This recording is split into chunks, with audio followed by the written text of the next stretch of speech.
আসসালামু আলাইকুম। সবাইকে শুভ সকাল।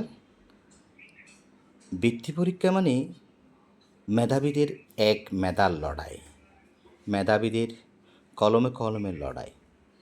তেমনি সারা বাংলাদেশে আজ অনুষ্ঠিত হচ্ছে সরকারি বৃত্তি পরীক্ষা, প্রাথমিক বৃত্তি পরীক্ষা। এই বৃত্তি পরীক্ষায় সারা বাংলাদেশে বিভিন্ন কেন্দ্রে একযোগে অনুষ্ঠিত হচ্ছে।